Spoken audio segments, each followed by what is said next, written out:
Tov Beshem Hashem Naaseh Venatzliach Sheniske Leagdil Torah le Dira Betachlit Shelirat Shem. On est aujourd'hui le mercredi 1er du mois, le 7e mois, donc du mois de juillet, et le tête du mois de Tammuz. Bezrat Hashem, shiur acheté par Aaron Meslati Ayakar pour la grande réussite spirituelle, matérielle, santé, joie, parnassa, tout ce qu'il désire de son frère Mordechai Meslati Ayakar.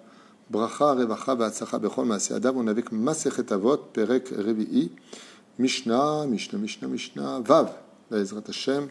Une grande Hatzlacha chez vous, et encore une fois un grand Mazel Tov pour l'année anniversaire de mariage de Yaakov et Sandrine Felous. Bref, Shlema pour vous tous, Achlama Meira, Veleu Nishmat, Kol Mete Israël, Bezrat Hashem, qu'on n'entende que de très très très bonnes nouvelles. La Mishnah nous dit quelque chose de court, mais d'important à retenir.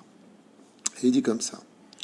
Rabbi Yossé, il dit, tout celui qui honore la loi et la Torah, la pratique, la religion, si on peut appeler ça comme ça, sera lui-même honoré des hommes. Et celui qui traite avec mépris la Torah, ou ceux qui la pratiquent, sera lui-même méprisé des hommes.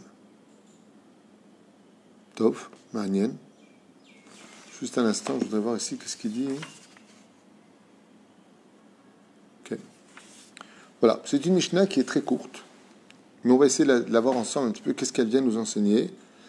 Cette Mishnah de Rabbi Yossé ben Chalafta, de la ville de Tzipori, qui nous dit qu'il y a un rapport, qu'on le veuille ou pas, entre la relation sociale entre nous et les autres et la relation que nous avons avec la Torah, ce qui est un indice extrêmement important pour nous. Ça veut dire que très souvent, comme le dit Rabbi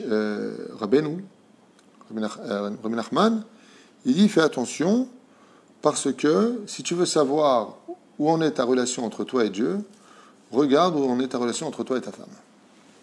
Quand un homme va bien avec sa femme, on parle d'une femme normale, bien sûr, bien cette relation que tu as dans la vie de couple se reflète dans la relation que tu as entre toi et Dieu. Comme on l'a vu, les chérubins, hommes et femmes, les deux statues qui étaient sur la caporette, donc sur l'arche d'alliance, représentaient le couple. C'était le couple Abraham et c'était le couple de Yaakov et Rachel, selon la Kabbale, et même la Gemara. Et donc, quand on veut savoir quelle est notre relation avec Dieu, il faut voir comment on se comporte avec sa femme, comment on est dans la vie de couple. Tov, Rabbi Yossé vient nous donner un chidouche. Il te dit, pas que ça, Kol ha-mechabed et Torah, Gufo mechobad al-briot, tout celui qui honore la Torah, tout celui qui honore, celui qui vit la Torah. Alors voilà le Baal Kadis qui nous dit, Kol ha-mechabed et Torah, shemar ezrizut b'maaseim b'noter. Ça veut dire quoi? Plusieurs explications. Qu'on voit que lui-même, dans la pratique de la Torah, que comment il s'efforce de faire les choses avec amour, avec sourire, avec empressement. Mechabed et Rachmei Torah, qui a du respect pour les rabbanim, ceux qui étudient la Torah ou ceux qui sont assis en train d'étudier comme les avrechim. Vechiburehem, le Rambam, il dit, celui qui dit ça, le Rambam, Gufo mechubad ala briot. Donc, celui qui respecte ceux qui étudient la Torah, Dieu fera en sorte que lui-même, vis-à-vis de lui, soit fier, mais mettra dans le cœur de l'homme une relation saine, parce qu'il honore les Talmidei Chachamim, parce qu'il honore le monde de la Torah. Donc en fin de compte, on voit ici un thermomètre d'une relation entre les hommes et leurs prochains, par rapport au fait que les hommes respectent ou pas la Torah. Faites attention, parce que, malheureusement, on peut être quelqu'un, je dis bien c'est des cas d'exception, on peut être quelqu'un de dit religieux, dit aimer la Torah, dit aimer les rabbanim, et pourtant on a une relation avec les autres qui est falicieuse, qui n'est pas droite.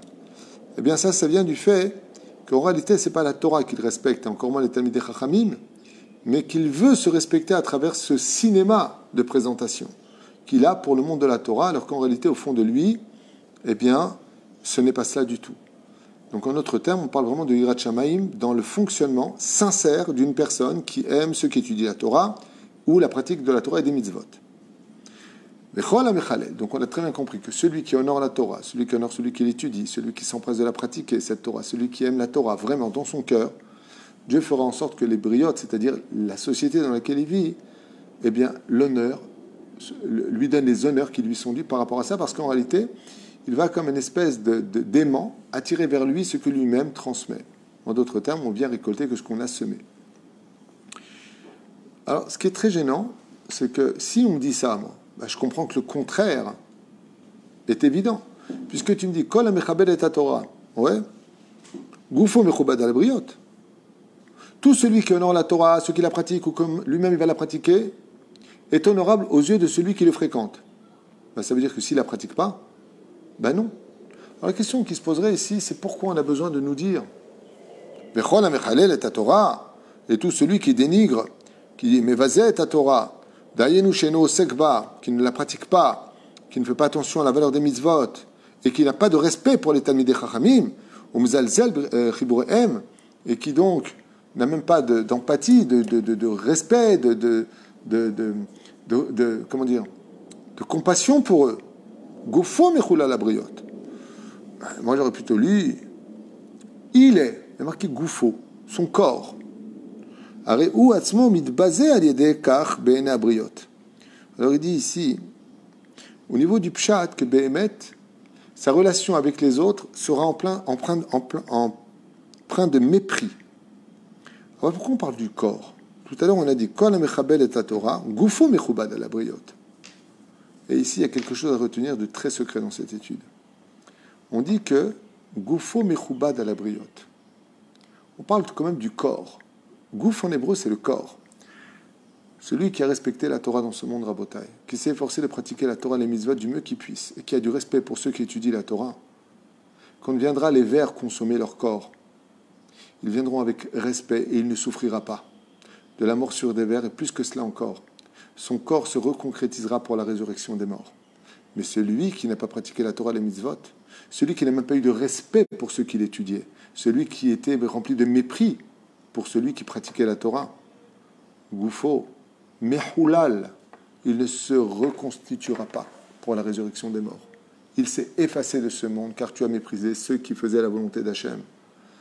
Même s'il est très important de travailler dans ce monde, même si c'est très important d'étudier dans ce monde, si tu ne veux faire ni l'un ni l'autre, n'aie pas au moins de mépris pour ceux qui le savent, ceux qui le font, ceux qui le pratiquent. En quoi ça te dérange des quartiers religieux? En quoi ça te dérange que des gens aillent à la Beth Knesset? En quoi ça te dérange que la pratique de la Torah soit mise en application? En quoi ça te dérange? Pourquoi tu ne les aimes pas? Pose-toi la question. Toi, tu veux ne pas faire Shabbat, tu veux pas manger kasher, vis ta vie. C'est entre toi et Dieu, il n'y a pas de problème, même si on va tous le payer pour ça, parce qu'on est sur le même bateau, tout ce que tu veux.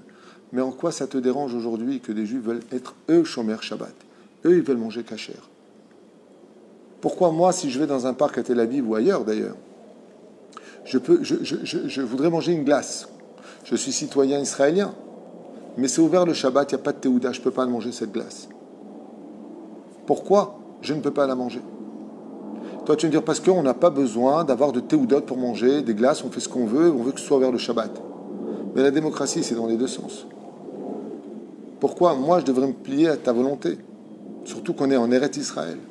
La démocratie, je vous parle de ça parce que ça s'est passé ici à Ashdod, à propos d'un magnifique parc qu'on a ici, Parc Hamaïm, ça s'appelle, et ils se battaient à la mairie pour exiger que ce soit ouvert le Shabbat, et donc que les restaurants n'aient pas de théouda puisque c'est ouvert le Shabbat. Et il y a quelqu'un qui a levé la main et qui a posé « Excusez-moi ». Un monsieur avec une petite kippa rougaille qui a dit « Mais excusez-moi, il y en a marre. Moi, je ne suis pas ni un fanatique, je ne suis pas orthodoxe, mais quand je me promène avec mes enfants, j'aimerais bien pouvoir rentrer dans ce restaurant-ci, m'asseoir et manger. » Et tout le monde lui a dit « Ouais, kfia datit, n'importe quoi. Kfia datit, vous nous forcez à être religieux. » Non, vous nous forcez à être iloni. Et c'est ce qu'il dit ici, faites très attention. Kol ha-mechubad, que toi tu ne sois pas religieux, mais les chabed, veut dire honorer, celui qui honore, celui qui respecte. C'est-à-dire qu'il y a une grande différence entre celui qui n'est pas pratiquant et qui déteste ceux qui la pratiquent, et celui qui n'est pas pratiquant, mais qui n'a pas de mépris pour ceux qui la pratiquent. J'irais même plus que ça encore, qui les honore. Ah, ouais, comme disant à l'époque, ouais, Hav Rabbi, celui-là il craint Dieu. La vérité, t'étudies la Torah, kol ha-kavod. Moi, j'étudie pas, mais au moins toi, t'étudies, kol ha-kavod. Kol ha-kavod que tu étudies la Torah. Kol ha-kavod que toi, tu pratiques. Tu fais Shabbat, tu as de la chance, moi, j'ai pas encore réussi, il va dire la personne. Tu manges kasher, allez, j'essaie, mais c'est dur pour moi. Tu fais jamais de faute avec la Brit Mila, allez, vaille, alay. Tout ça, ce sont des formes de teshuva. Allez, vaille, que je réussis, prie pour que je réussisse. Kol ha-kavod pour ce que tu fais. Toi, tu as réussi à passer ce ruisseau de si infernal du Yetzer Hara. Celui qui a de l'honneur pour celui qui pratique, lui-même est digne d'être honoré. dans le monde d'en haut comme dans le monde d'en bas. Et c'est ce que vient nous dire ici Rabbi Yossé. Rabbi Yossi ben Khalafta nous dit, fais très attention. On ne te demande pas ici dans cette Mishnah d'être celui qui va être spécialement pratiquant, quoique si, le Balkati, il dit que toi-même tu dois pratiquer la Torah avec enthousiasme, avec amour, avec Yirat Shamayim. Mais le pshat de la Mishnah nous dit surtout celui qui respecte ceux qui le font. Donc si Bezrat Hashem, toi, eh bien, tu n'as malheureusement pas encore la force, le niveau, l'intention de mettre en pratique pour l'instant, pour X raisons, au moins, et la force, l'amour, l'estime, le courage de relever ceux qui sont dedans. Comme je le dis souvent au Avrechim, quand j'en reparle un petit peu, combien ils sont grandioses, nos Avrechim de 2020. Ils étudient la Torah pour très peu d'argent. Ils ont beaucoup plus d'enfants que nous tous réunis. Ils vivent dans une simplicité qui est inexplicable. Ils sortent dehors, personne ne le regarde avec amour et encore moins d'estime. Ici, en Eretz Israël, on ne nous aime pas. Mais ça va changer, si Dieu veut. Le temps va changer parce que le peuple d'Israël a été embobiné par les médias. C'est très dur d'être un pratiquant. C'est très dur d'être apprécié. C'est très dur quand on est en France de vite mettre sa kippa dans la poche parce qu'on a peur d'être remarqué en tant que juif. Et ce qu'il y a de plus insupportable, plus que tout au monde, c'est de tenir la vérité dans les mains face à un monde de mensonges et d'avoir peur de dévoiler cette vérité. Am Israël tient la vérité, c'est la Torah. Torah emet natan lanu. Alors si au moins on n'a pas la force de vivre dans la vérité, qu'on ne vive pas dans le déni de la vérité, qu'on honore ceux qui étudient la Torah, ceux qui pratiquent la Torah et les mitzvot, ceux qui pratiquent Baruch Hashem le judaïsme, en les encourageant, en leur disant bravo mon fils, tu veux étudier la Torah, kol hakavod. Tu peux discuter avec lui après d'un métier, tu peux tout faire. La discussion est toujours importante. Elle est constructive tant que tu as du respect pour l'autre. Malheureusement, aujourd'hui, on est dans une génération, je finirai avec ça, où le respect du monde chol, le respect du monde du mensonge exige d'être respecté, honoré, et plus que ça encore. Alors que la seule vérité, c'est la Torah, les mitzvot, les bonnes actions, un peuple sur sa terre. Avec Baruch Hashem, la phrase la plus connue du judaïsme, qui aime chayenu ve'orech yamenu, car la Torah est notre longévité, notre raison de vivre.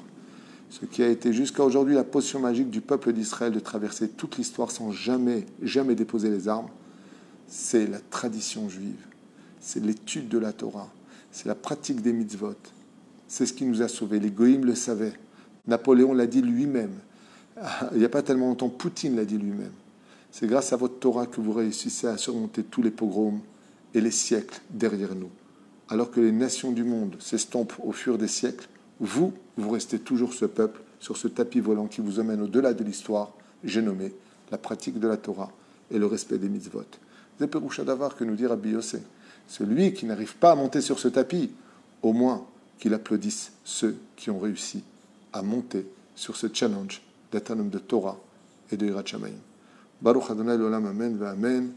Aaron Meslati pour ton frère, donc Bezrat Hashem Mordechai Meslati. Bracha batzlacha spirituelle, matérielle, santé, joie, et tout ce qu'il désire, lui et toute sa famille, Bezrat Hashem, Kol HaKavod. C'est une grande misère de penser à sa famille. Que Dieu vous bénisse sur tous vos chemins. Maurice Meslati, Mordechai Meslati, Aaron Meslati, David Meslati, Elkel, tous les Meslati. La maman, bien sûr, il y a aussi un cours pour la maman, après. Bezrat Hashem. Baruch Adonai l'olam, amen, amen. Que Dieu vous bénisse.